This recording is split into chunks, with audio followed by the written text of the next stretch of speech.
Ada berita yang bersumber pada laporan AIDS Data, sebuah lembaga riset pembangunan di bawah College of William and Mary. Laporan ini mengungkap data dari berbagai negara terkait yang berhutang dengan Tiongkok, termasuk Indonesia. Dua klarifikasi data hutang ke Tiongkok yang dibahas dalam laporan itu yaitu: satu, unreported debt atau hutang yang tidak dilaporkan. Yang kedua adalah hidden debt atau hutang yang disembunyikan. Khusus hidden debt, Indonesia dinyatakan bahwa berhutang sebesar US dollar 17,28 billion, yang mana lebih dari 4 kali sovereign debt Indonesia kepada Tiongkok, yaitu sebesar hanya 3,9 billion US dollar. Mengapa hidden debt ini penting untuk dibahas? Ini kembali pada status pembahasan kita terdahulu tentang keuangan BUMN. Hidden debt ini dimiliki oleh BUMN, dengan demikian tidak akan muncul dalam balance sheet pemerintah, namun muncul dalam balance sheet BUMN tersebut. Perbedaan antara sovereign debt dengan hidden debt adalah: satu, apabila sovereign debt default, maka tidak ada satu negara pun di dunia ini dapat membangkrutkan negara lain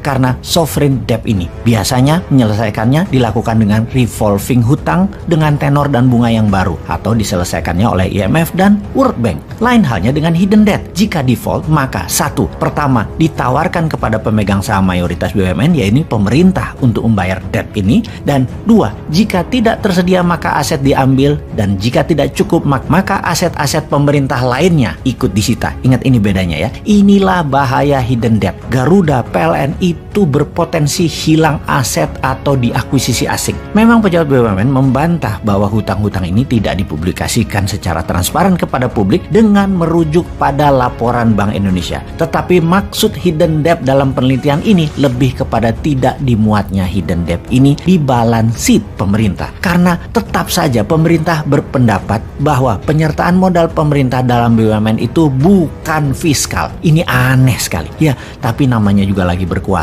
Ini yang ditakutkan mereka kalau suatu hari mereka tidak berkuasa lagi. Aturannya dibalik ke sebagaimana seharusnya. Mereka bisa kena pasal pelanggaran dan penyalahgunaan kekuasaan. Dan ini penjaranya panjang, baju oranyenya panjang hal ini, dan banyak lagi, berjamaah. Oke, kita lanjut. Jadi paling aman sampai tahun 2024 atau 2029 masih dikawal mereka. Kalau perlu tambah 3 tahun dulu diperpanjang jabatannya dengan alasan pandemi. Lalu 2027-2032 juga masih diperpanjang kekuasaannya ala Putin. Tukar presiden dengan perdana menteri, balik lagi presiden. Jadi yang jadi wakil presidennya adalah presiden sekarang. Pokoknya diputar-putar aja, tukar presiden jadi wakil presiden. Lalu dari 2032 dan 2037, 10 tahun tambahan ini masih kelompok mereka juga. Mirip Putin aja mengendalikan Rusia. Ya nggak apa-apa juga, namanya juga mereka berkuasa. Semua ini bisa-bisa saja, namun digaransi Indonesia akan tetap menjadi middle income country. Sekali lagi, apapun yang mereka lakukan tidak akan membuat Indonesia menjadi negara maju, tidak buat miskin. Namanya middle income country, nggak naik nggak turun.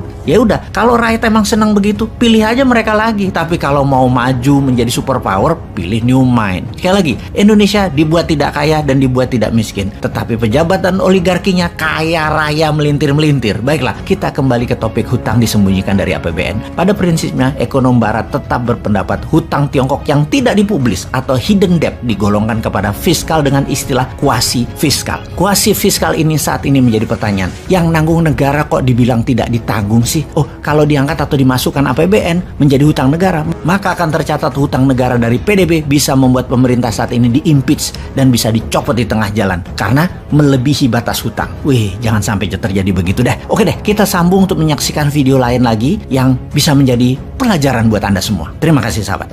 Pemerintah utangnya meningkat, ya. Pemerintah bilang kecil utangnya itu bandingkan sama Jepang.